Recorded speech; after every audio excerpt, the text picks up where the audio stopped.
Ladies and gentlemen, welcome back to 10K Bets Live, your Minnesota-based sports betting show where it's not legal to sports bet, but that's besides the point. We all have our ways. We are here to talk to you guys about sports betting, but most importantly, we want you guys to chat along with us. We want to hear your picks. We want to hear what we should be betting on, and we want you guys to tell us that we're dumb for the picks that we take as well, too. But you guys can do that heading over to YouTube, heading over to Facebook. If you're on Twitter, we can't see you. Sorry, we just can't see you. Head over to the links. We have them in the bio. There's also a shop link below, yada, yada, yada. That's the whole point of the show. You guys get it. Here it is. We joined with me today. We have Sammy Stats, Mikey. We have Cameron back. Cameron's back. It's been a while. Let's start with you, Cameron. How the hell are you, bud? I'm great. I'm back and better than ever. Life got real crazy there for a second, but we're back and we're winning bets. So I can't wait to see the better part of you because you're for the most part, a giant piece of shit. So yeah. What's the good parts? What can people look forward to? Weird. What's the difference? From new Cam. Horse race betting. Duh. Oh fuck! All right, we'll get into that. We're gonna talk. We're gonna talk about hockey. We're gonna talk about the Minnesota Twins because they're the only ones that are buzzing right now. We already covered the Vikings last time, unless anybody else has any new points of the Vikings, and then we'll talk about ponies, I guess. Mikey, how the hell are you doing, buddy? It's good to be back. Missed you guys last week, but I don't know, kind of mixing it up right now. I thought I had a grasp on the NHL playoffs. Then I kind of went and shit the bed. I mixed it up over the weekend. I was waking up early. I was betting EPL. Randomly just hit an Arsenal plus 185 money line yesterday. Hey. So, I don't know. We're just playing luck right now. I think the best part about betting EPL is that, like, immediately after you win, you just want to pick up every British slang that you could possibly find. You're looking up all of it. You're trying to figure out what a fucking tosser is and shit like that. Like, I love betting soccer. I hate getting up that early to bet soccer. That's the hardest part. But Sammy, hold on, I got it. Yeah, go. We'll get into it later, but the fact that you're gonna shit on Sammy and I for betting on horse racing, and you just said the sentence that you love betting on soccer is criminal. All right, Sammy, you go ahead, and then we're gonna hammer horsies right away. You go ahead, buddy. Yeah, no, it's been good. Just getting back to Cam's point, horse racing's been absolutely electric recently. It probably stems from having like a really good Kentucky Derby, but like I've always just been a fan of it. It's one of those sports that you can throw like a couple bucks here, a couple bucks there, and still somehow win like $85 or more.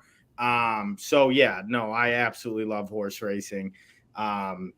Mage was really good to us, really good to us. I believe he was 10-1 he closed at for the Kentucky Derby. And yeah, I mean, that pretty much got us going. And then today we were just firing bullets on God even knows what track it was. I couldn't tell you where it was or who these horses were. But yeah, no, it's absolutely electric. All right. Am I ready to go? Cam has great hair. We get it. If you guys want to comment along, we'll show your stupid comments like that all on the show. Let's talk about horses. If you think you genuinely like horse racing, you're a liar. There are two things that you actually enjoy. There are two things you actually enjoy. And I sound like a whiny ass old man. But here's the deal. I don't think you guys actually enjoy horse racing and betting on it. I think you guys just enjoy the atmosphere that comes along with it. I think that's where all of the fun lies and the actual watch. Like, motherfucker, I already know horses are fast. I've seen movies. I know they're quick as shit. Why the hell do I got to watch them run in a circle? NASCAR is different. People controlling the human element to it. I don't give a fuck about horses running in a circle. I know they're quick. It doesn't, but dressing up, like doing the whole Kentucky Derby bit, that's awesome. That's fucking cool. That's the fun part of it. And none of the odds make sense. It's stupid. There's too much, like, didn't two horses die or something like that leading up to this as well, too? That's the cool factor. The fact that these athletes could die all of a sudden right before you get into the – think about that. Like, you're like, well, LeBron James ain't going to make it tonight. He passed. And then they still have to do the race. Like, or they still have to play the basketball game. That's fucking bonkers. But I don't know. I don't get it. I can't grasp my head around it. It doesn't make any fucking sense to me. I can't believe that you just said the cool part about horse racing is when they die. That is cool. And now I'm finding out that 7 goddamn horses died. That's crazy. Yeah, it's nuts. Wait, is that real? I was lying. I was trying to be funny. No, yeah, no, it's real. That's a massacre. That's some Civil War shit right there. It is nuts. First of all, I totally disagree because like the atmosphere is cool. I won't lie, but like the rush that you get from betting on horse racing, like say you have like a trifecta, right? You need 3 horses finish in the top 3, and it's coming down to the wire, and there's always a horse that pushes at the end. It's electric. Have you ever bet on horses? Let me ask you that. Yes, and it's the worst thing in the world. I remember I specifically went with a couple buddies, right? And they give you that little booklet, right? And you're looking at it, and it's like, oh, here's how they performed on whatever tracks or whatever. I remember specifically my buddy. He's like, you guys go to the window without me. I'm gonna sit here for a little bit and figure this out. He sat by himself in the seats. We didn't go back to him because we were like doing other stuff. He sat there for an hour studying this book, right? Studying it. He's like, I'm gonna hit this like 4th race that's coming up. He's like, okay. He goes, he stands up, he comes up to you, goes, I got it. It's like, all right, yeah, go ahead, fire away, man. He gets up there, places his bet. His horse finishes dead last. He's like, I don't fucking get this at all. This is stupid. And I'm like, yeah, it is stupid. I'm going to go play blackjack like I have been playing. Can't believe you pulled me out of my seat for this bullshit. Like, it doesn't make any sense. It's stupid. It's stupid. The thing I like about it is you're not just betting on the horse, you're betting on the jockey, you're betting on the trainer, you're betting on there's all these things that play into this horse, right? So the breed and then those things I just said. That to me, that's what gets me going a little bit, because it's like, well, I find that this horse might be a 12-1 or 14-1 dog in this race, but you look at his past races, you look at his jockey, his trainers had a ton of success at this specific racetrack. All those things, come into play when you're betting these horses, and I just love it. If I want to watch a grown man abuse an animal, I would just watch Cam stroke his hog for however long it takes you. I was gonna say 30 minutes, but let's be honest, Cam. I can just watch him whip his hog around for fucking. I'd rather watch that personally.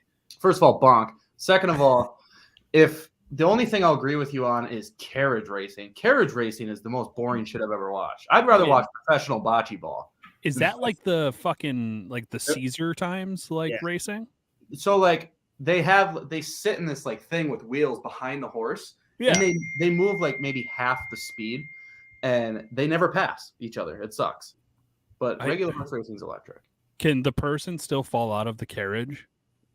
I mean, yeah, I guess. See, that's fucking awesome. All right, someone could fall out and potentially die. I don't know if I'm just obsessed with death. You are sick. Something's wrong with me. You're more than likely to die from like a normal race than a carriage race. Wait, like a sprinting race?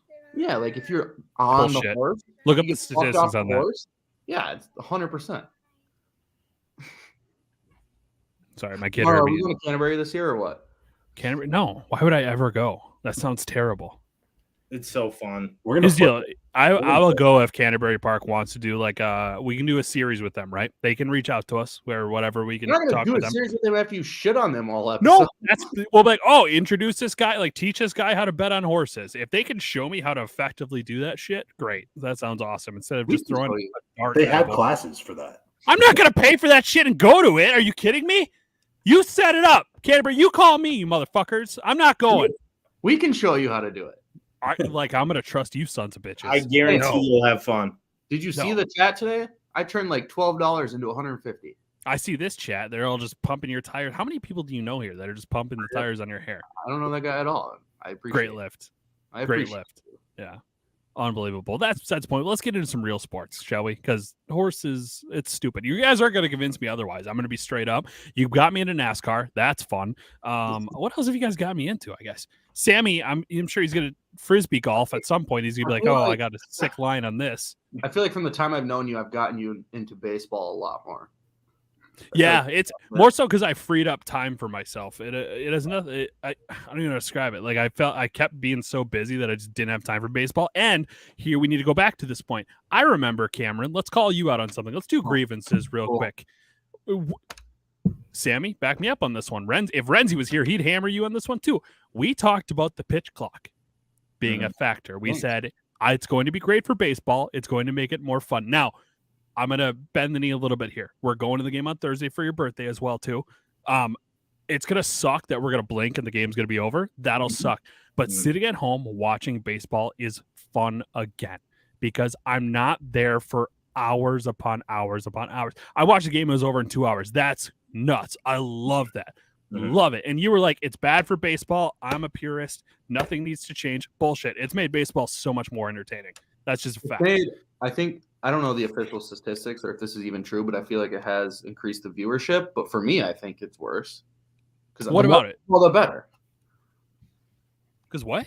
Because the more baseball, the better. Like the longer the game is, the better. I want a 15 inning, like 4-3 ball game. But No, you don't. You No, could, you don't. no, you don't. And you could also argue, and I'll let you guys chime in on this. Well, too. You could also argue that like it technically is going to give you more baseball. You're not going to hit that baseball fatigue by the time you get to midway through the season when you realize, oh shit, we still have 100 more games of this stuff, and I got to sit here for 4 hours every single time. Like instead, I want to keep going back. I want to keep watching that shit. Like I think there's a fatigue factor in both ways, right? That's the way I kind of see it. I think like there's going to be less of it long term, but I do understand your point. And like I said, bend me a little bit because it is going to suck. At least we get to go to the 8th inning for more brews, but that's besides the point. I guess like Mikey boy, what do you think on that? Yeah, I think it's better for at the stadium. I think it's worse. I don't know if it's better or worse for at home viewing. Yeah, but like the way most Twins fans think of it, it's like, all right, that's just more time before and after a Cowboy Jacks for the average Twins fan. I mean, that's essentially what it is. You rack up double the bar tab, but hey, cheaper drinks outside of the stadium than inside the stadium. So, I mean, simple, just 2 + 2 = 4 right here. I mean, you got to love that. Hit you with some mass, Sammy. I mean, I think there's pros and cons to it. I think if you're going to pay to go to a baseball game and, depending if you want good seats and you want it to be 3 hours, you want to feel like you got your money's worth a little bit. But I'm also with Mike in the fact that you can just spend more time drinking before and after the game at a great bar that's right across the street. It's nice that I believe it's still the 8th inning, if I'm not mistaken. Yep, 8th inning, which is cool. I know like the Brewers just changed it to the 7th inning or something, which sucks. But yeah, I mean, I'm pretty indifferent on it. I think at home for viewership, like it does make it a little more enjoyable to watch just because it does go quicker. But I'm pretty indifferent with it. It's still baseball, and I love it either way. Thanks. The Brewers just made so much sense. Moving it to the 7th after like opening day, that guy just pissing in the concourse. I'm pretty sure the Brewers actually moved it from the 7th to the 8th.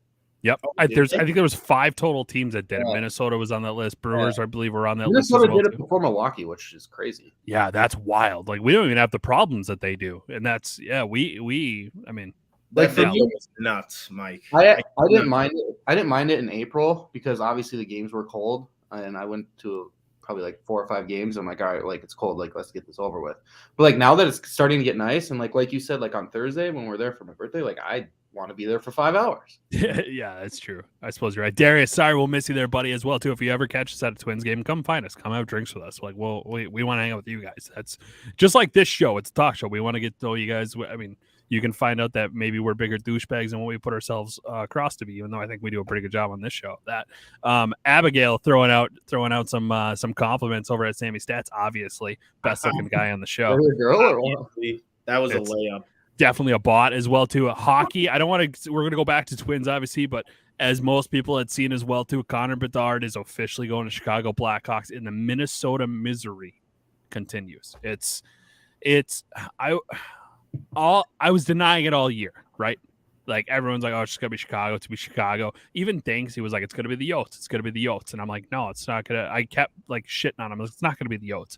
But secretly, I was hoping. I was like, it could be kind of fucking nice if it was the Yotes. And now it's Chicago, and we're gonna have to deal with once again going to be in like obviously Patrick Kane, stud animal, like just an absolute sicko on the ice. We're gonna have to deal with that again for continuing years. The only hope, the only bright side of this is the rest of the Chicago Blackhawks team is absolute dog shit, and it doesn't look very, very good. Like even from like their prospect pool isn't the best.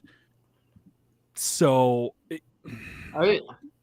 that like lottery show was the stupidest fucking thing I've ever watched. It's the worst. First of all, Kevin Weeks is a goddamn moron.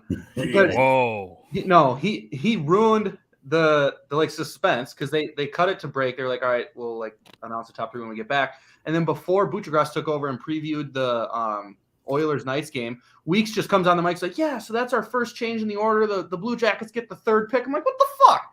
So then we come back, and the Blue Jackets go third because everyone already knew that because Kevin Weeks played spoiler. And then, I don't know if you guys noticed this, but after they put the Blue Jackets on the third, if you looked on the left where the Blackhawks and the Ducks were still on there, they had a star by the Blackhawks. I'm like, yep, the Blackhawks got it. I'm like, this shit was so poorly run. I was pissed. Yeah.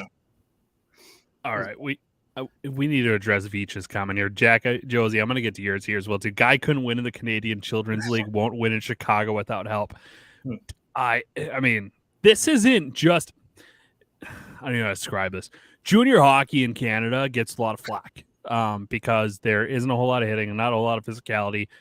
Everyone is a skilled guy, and then there's a superior skilled guy. Connor Bedard is a guy who's been talked about since he was like 15 years old. And the other players who were in that similar field were guys you may have heard of them. Connor McDavid, you might have heard of Sidney Crosby. Same people that were talked about when they were in that 15-year age like gap and how sick they're going to be. And I think he's proven that he's just an absolute. It's gonna be a seamless transition for him. I don't think it's even going to be like Jack Hughes. Jack Hughes came in undersized. I think Bedard is slightly undersized as well too.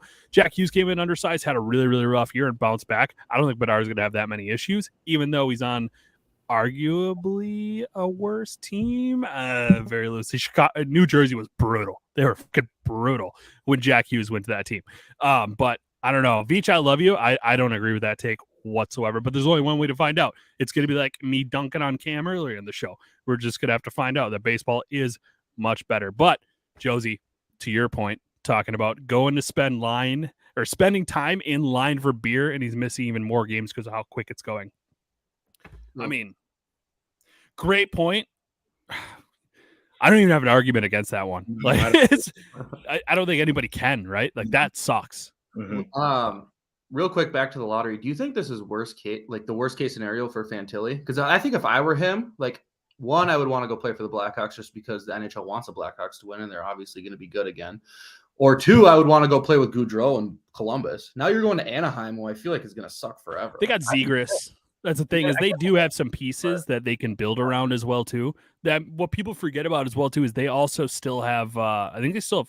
Someone's going to tell me I'm wrong here. I'm pretty sure they still have Kevin Shattenkirk, who isn't a terrible defenseman. He's older. What's that? Isn't he like old as hell though? He's very old. Yeah, but they still have pieces there. I mean, they've had the same defensive core for years and years and years, and have never really been able to add offense to it.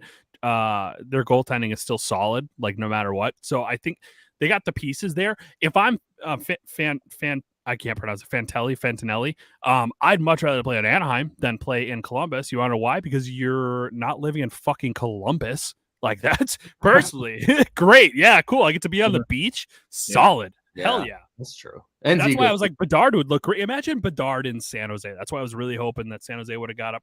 To be fair, Sharks fan, I wanted San Jose to get that pick because can you imagine Bedard with a tan? Jesus Christ, bud. Like, unbelievable. I can't believe I forgot about Zegras. He is sick.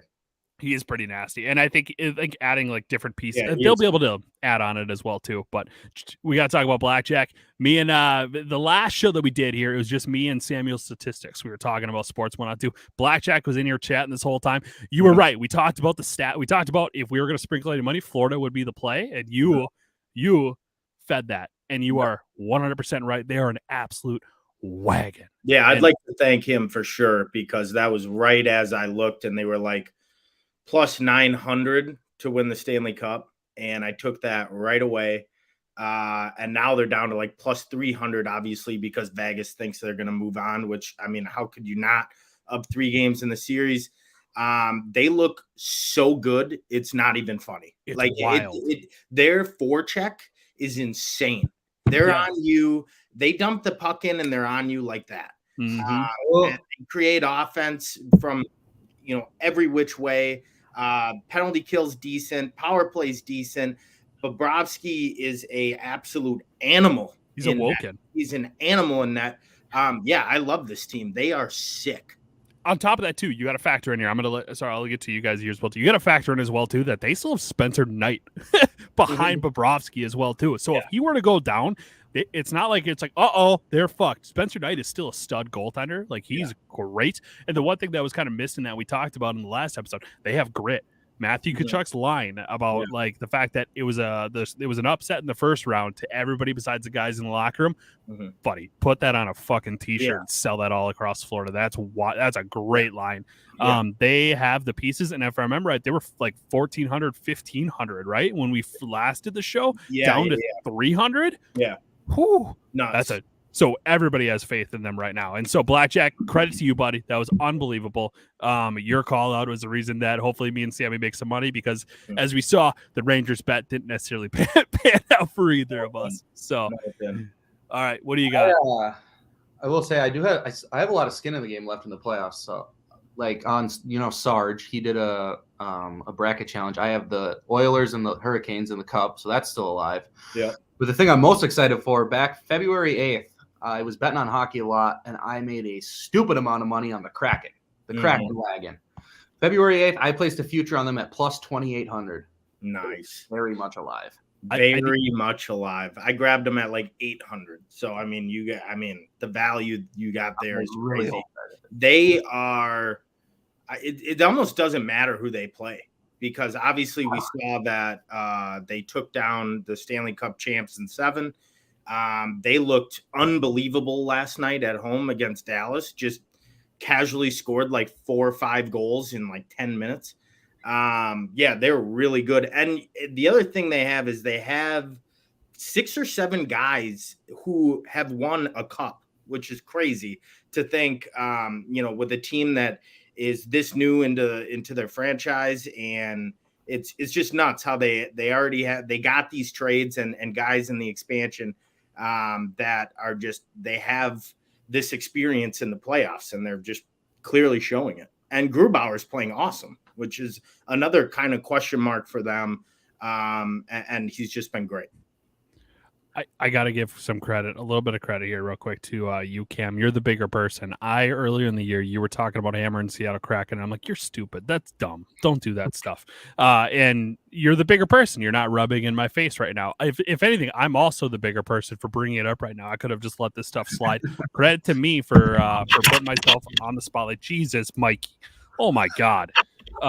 Credit to me for bringing this up and putting myself in the hot seat here and losing a little bit of credibility that I never really had. So you did shit on me for that. One thing I got to mention before I forget, while we're on the topic of hockey, I do have a grievance.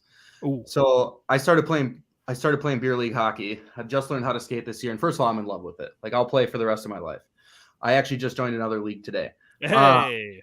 But last night we played Sunday night in Bloomington, and the other team didn't have a goalie, so we had to play against the board.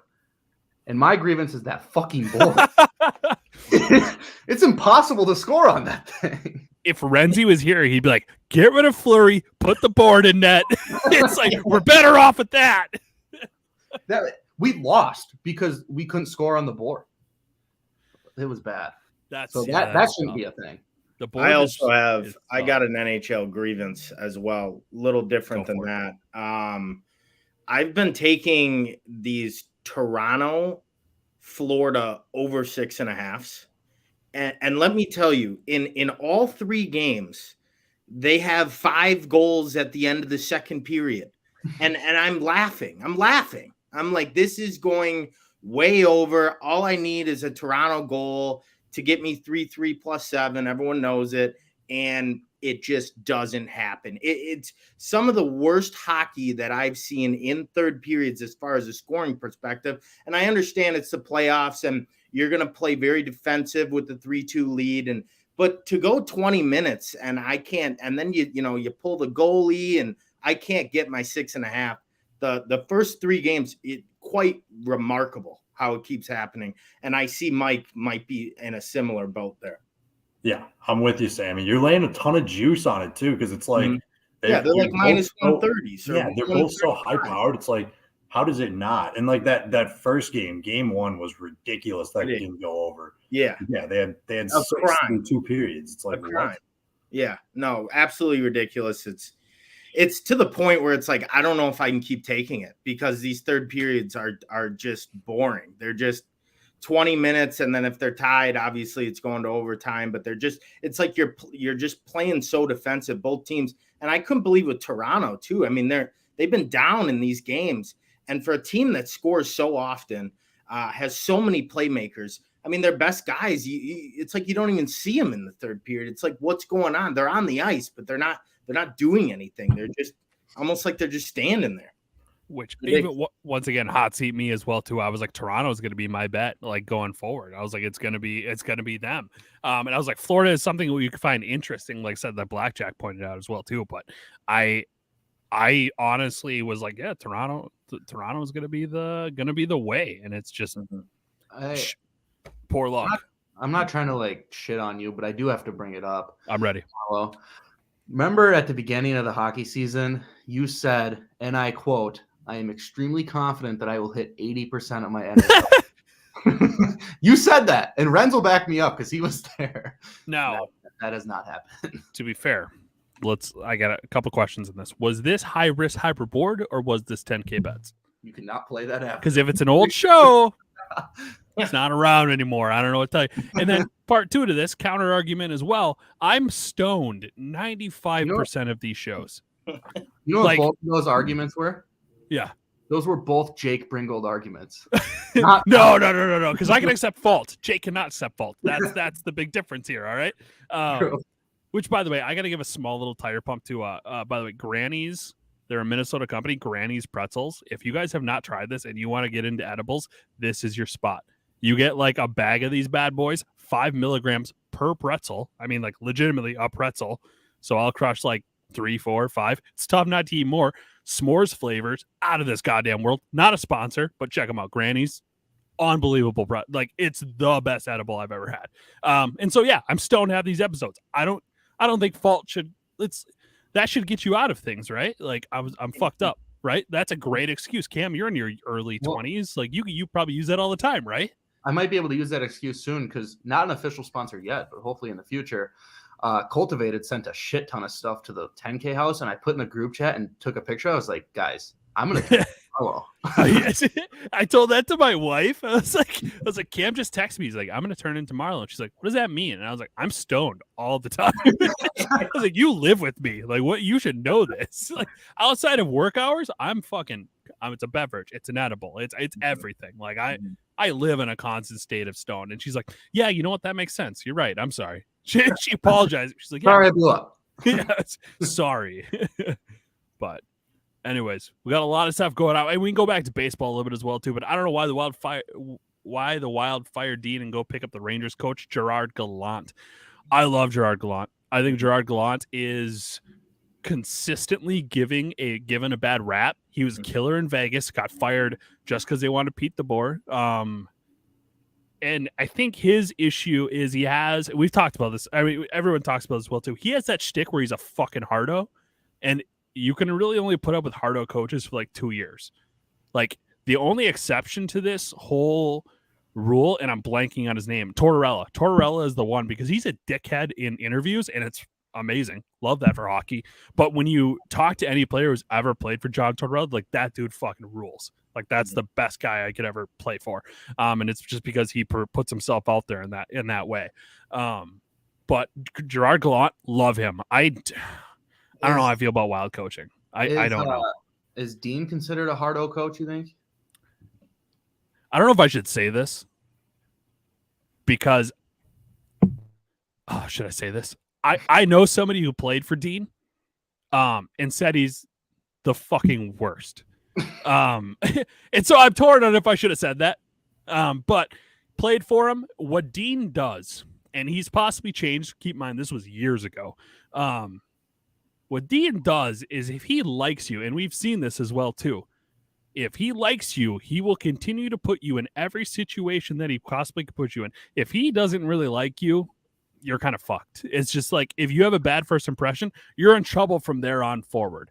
And so we see it with Freddie Gaudreau, right? I love Freddie Gaudreau. I think Freddie Gaudreau is superiorly underrated. He plays a great defensive game. I think he's solid on the offensive side of things as well, too. Look at his shootout play. Like, who the hell saw that coming? Freddie Gaudreau is an absolute stud. Now, I will be the first to admit that adjustments are not being appropriately made when we're getting scored 5 seconds into every power play that we give up in the first round. And we are continuing to put Freddie Gaudreau in there who cannot win a face-off. Once again, love Freddie Gaudreau. I want to make that very, very clear. I would die for him. I love Freddie Gaudreau. But adjustments need to be made. I was on the side of put Connor Dewar in there for one time. See what happens. The kid's young. He's hungry. He's buzzing. He's a great penalty killer. He may not win the faceoff, but we're not winning faceoffs anyway. So who gives a shit? And so Dean, I've heard bad things about him. I'm not one to shit on him. I don't mind Dean. I think he's a fine coach, but I know people who have played for him, basically. I feel like if Dean's considered like a hard ass, then I feel like Gallant is just not the good move. Because if you believe that Dean's not working, then what makes you think that guy would work? But I do tend to like fall on the side where I think we should give him at least one more year. Because for some reason, like Minnesota, like fans and like organizations just jump on the coach's throat, and it obviously hasn't worked. So we might as well stick with him and see what happens. Dude, he's like 1-15 in like his career, like first round playoff series.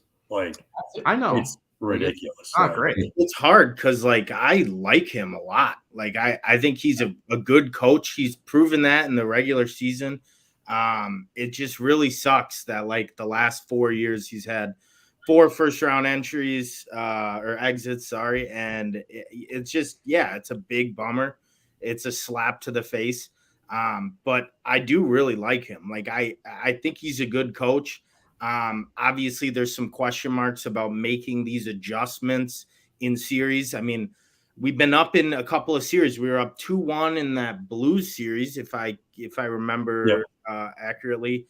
And then we were up 2-1 in the Dallas series with another home game to go up 3-1. It's really tough. I thought we had a really good series against Vegas. We took them to 7 and just didn't work out in the end. Playing on the road in Vegas. What was that, 3 years ago? But I mean, it's tough. It's tough to bag on him because I do think he's a great coach.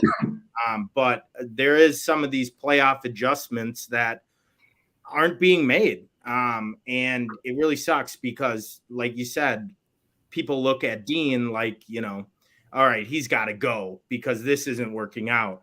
But in reality, I mean, we're in cap hell. We've been in cap hell. And, we played pretty damn well with only having 66 million when we're playing teams that have full cap. And so, I mean, it's just, it's tough. And I also feel bad for Bill Guerin too, because I know he's getting tons of shit on him too. And, it's just an unfortunate deal with the cap. Yeah, I think the Bill Guerin.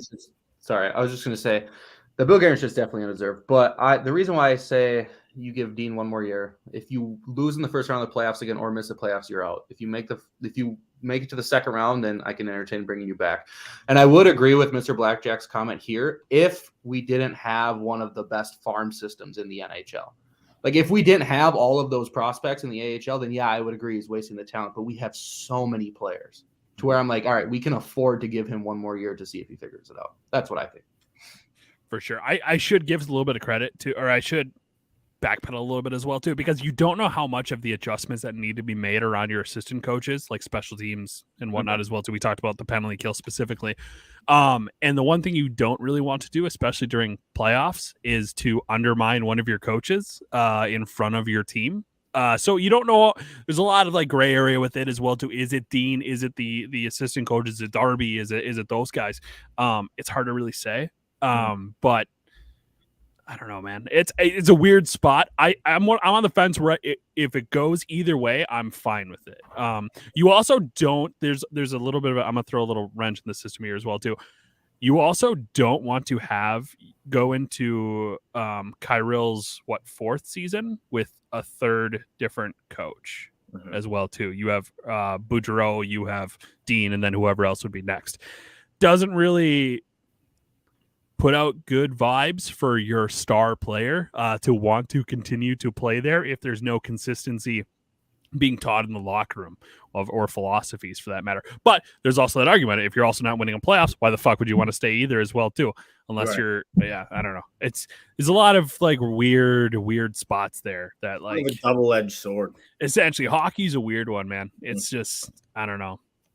I also got to be pissed at myself as well too, because it just shift away from hockey as well too. But baseball, I'm such a dumbass. We talked about in the last episode how the Cleveland Guardians, I said, are the ticks of the MLB. They just stick around. Like, they're not great. They're on your leg. They can bite. They may not. And I continued to hammer the Twins consistently against the Guardians. And this is the one time the bats just stop working.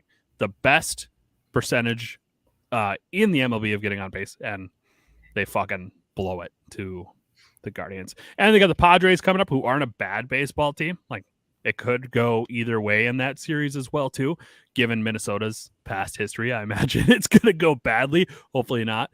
But I guess we'll see. I don't know, boys. What do you think about the Twins' future? We talked about, should we panic? I don't think we need to still. Like, we still have a lot of really good pieces, but I'm not too worried about it. Mikey, what you got?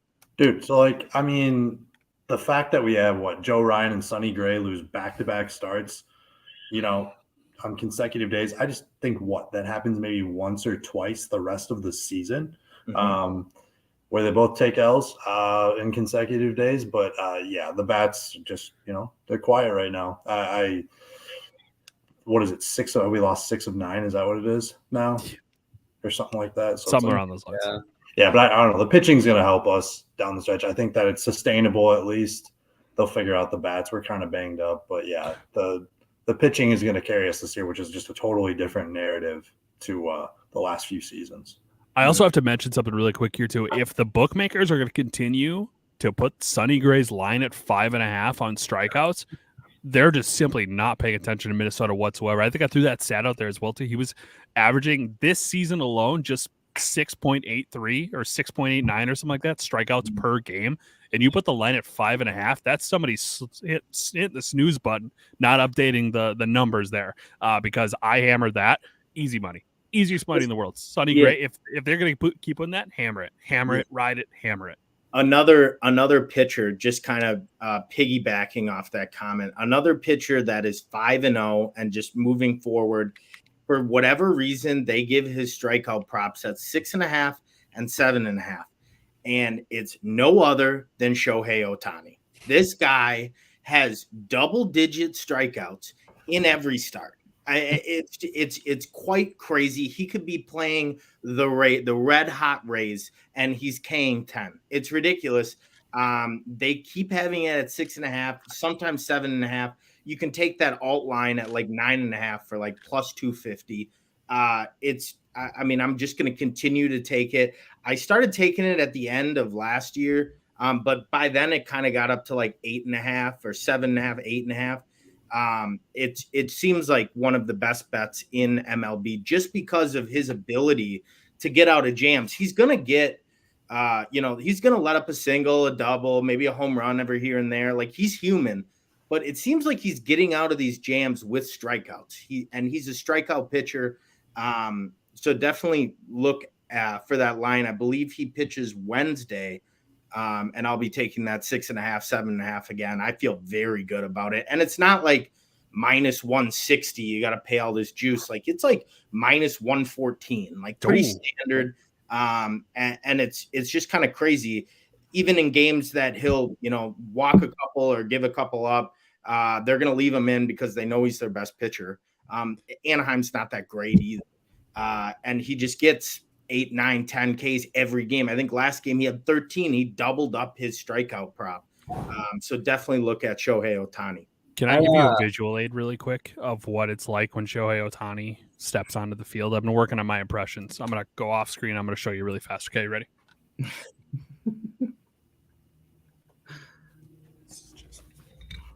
That's just his big swing of dick every time he gets up on that mountain. Jesus Christ. Yeah. I mean, that's program. Thank you. I'm going to bounce back to what Mike said. Another reason to be optimistic about that, you mentioned that it's very rare that Ryan and Gray lose back-to-back. One thing is Ryan may have lost his game, but Gray actually didn't lose his game. The bullpen lost his game. Like, Gray's still undefeated.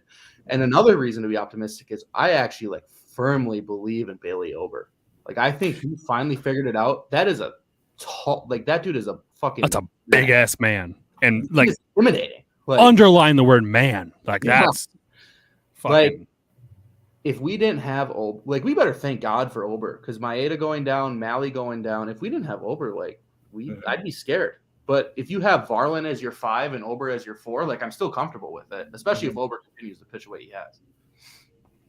Another kind of question in the baseball trades. So I read a stat the other day that through 400 pitches to Luis Arias, he's swung and missed 13 times. I believe he's batting .437 so far on the year. I mean, just ridiculous numbers. Do we still like to trade? I mean, it's you can't bag on Lopez because Lopez has looked pretty damn good too. It just hurts seeing Luis Arias 3 for 4 every goddamn night, it seems like. And 3 for 4 with 3 singles and no RBIs though. Doesn't hurt. That's true. Every night. It is true. And that kind of plays into the role of Miami not being very good, getting on base for him. But man, it just stings right now when it seems like we're struggling to put up some runs for the Twins, and it's like, oh, if we just had Luis Arias. But it seems like it's worked out for both parties here. We needed a starting pitcher. Lopez is a very, very solid pitcher, but I don't know. You just can't help to go back on what could have been if we somehow got Lopez without giving up Arias. I know that's probably an in your dreams kind of situation. But yeah, man, it just hurts seeing him just on base. He's an average machine, and yeah, it's a bummer. I actually would argue.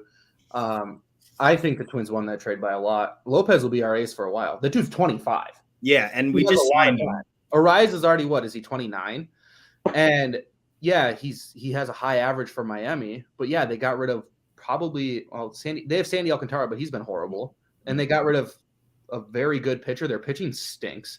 And their hitting is bad because they have Arias. He has 3 for 4 with 3 singles.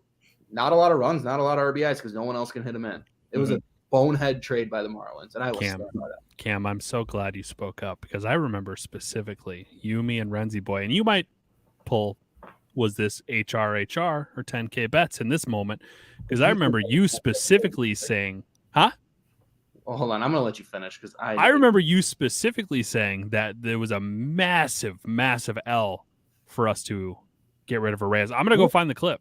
100% never said that. I can guarantee you. And also, I was always on the just side. grinning because you're going to find it. Yeah, he's not. I was always on the side that Arias was extremely overrated.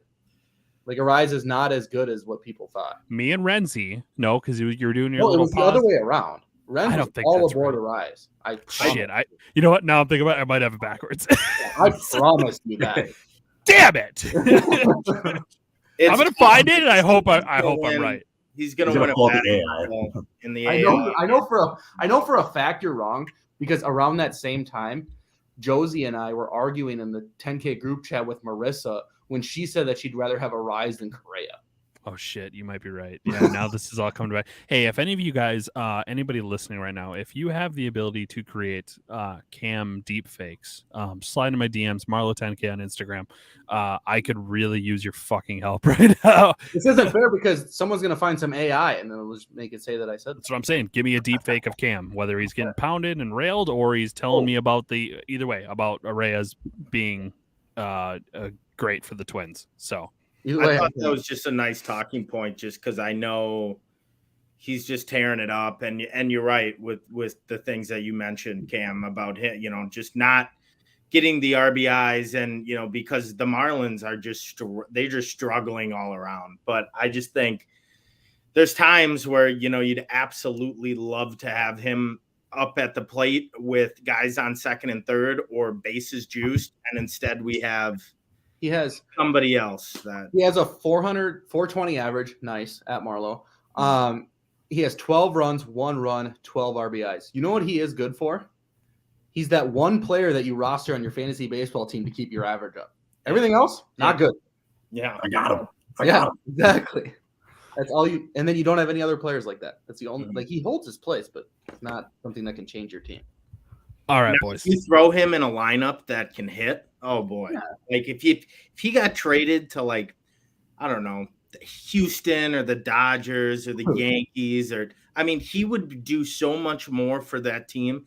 And I mean, who knows what Miami, I feel like they'll probably just keep him forever because, he's a great for average, but they do need to find some pieces around him so that he can really, show out.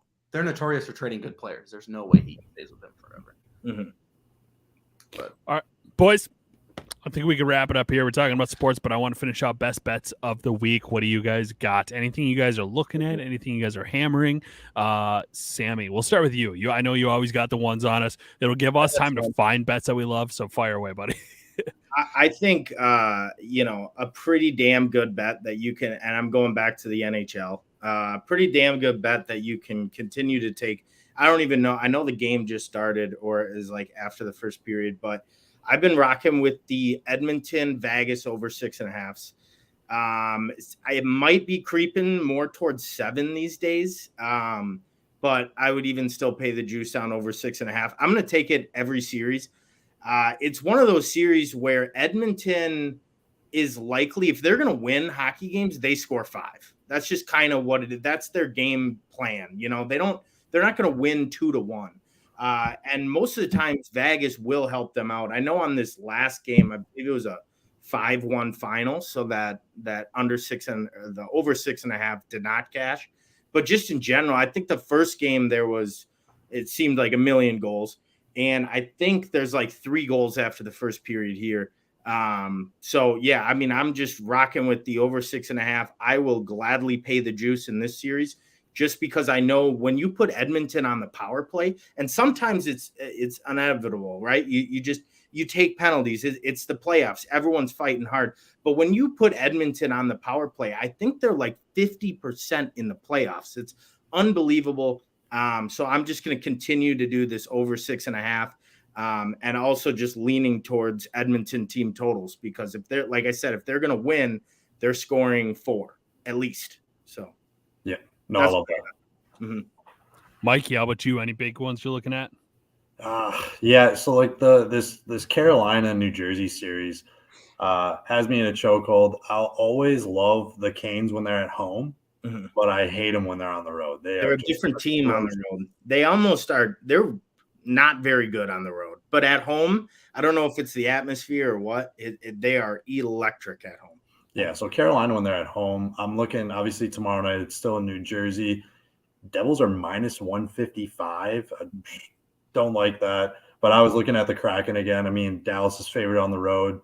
I'm gonna roll with the Kraken. I got them last night as home dogs. And it's like I'm gonna run to the window for that. It felt like stealing last night. You get them like plus 140 before the game. At home, Seattle obviously is super amped up that they finally got a hockey franchise here, and we're in the playoffs now. I love that. For my best bet of the week, it's going to be a homer pick. As we mentioned before, my birthday is on Thursday. We will be at the Twins game. I'm riding with my guy Bailey Ober, projected pitcher. I was about to bring that up. Yep, against San Diego, against Yu Darvish. He's washed. If the Twins are favored, we're going alternate run line. If it's plus odds at minus 1.5, then we'll go with that. But vibes will be high. It's my Michael Jordan year. I'll be 23. Let's win some coin. Cam, how do you feel about Ober's K's at 3.5? Over. Okay. Oh. I honestly haven't watched him that closely. I don't know if he's like a ground ball pitcher or a pop fly pitcher. It's going to be over because of one player, and I hate to say it because he's on both my fantasy teams. Juan Soto. Over. That's about it. Yeah, I don't know. He looked impressive. I'm hoping that line shifts just because we're going to say untested. I'm going to say that loosely. He's an untested pitcher, so I'm hoping that the odds kind of shift a little bit to just give us a little bit more extra juice on the top there. A little salt bay action on top of that bet. So I'm hoping it kind of flips a little bit. I am worried to see how Padres bat against us in the first 2 games as well too. So I guess we'll see. But that was actually mine as well too. Cameron's birthday. We're gonna hammer on the full balance on the Twins. Probably go for that spread. If the money line is looking pretty, I might just hammer that money line. And if that goes poorly, I'll be hammering Bomba juices at the game. So hell yeah. Ladies and gentlemen, I want to thank you guys. If you guys are at the Twins game on Thursday, come find us. Come say hi. We want to hang out with you guys. Buy Cam a shot. That's the most important thing. Section 124 if you're there. Boom. Perfect. Yeah. But most importantly, we want to thank you guys for checking out the show as well, too, commenting along. It's been an absolute blast, as always. In the link right now, in the bio, we have our shop. That's how you can support us, buy merchandise. We got Twin stuff going right now. We'll be launching Viking stuff soon, and a bunch of just Minnesota misery shirts because Chicago has Bedard. It's all terrible. We're all dying. It's what a sad ending, and we appreciate you. We love you. Thank you.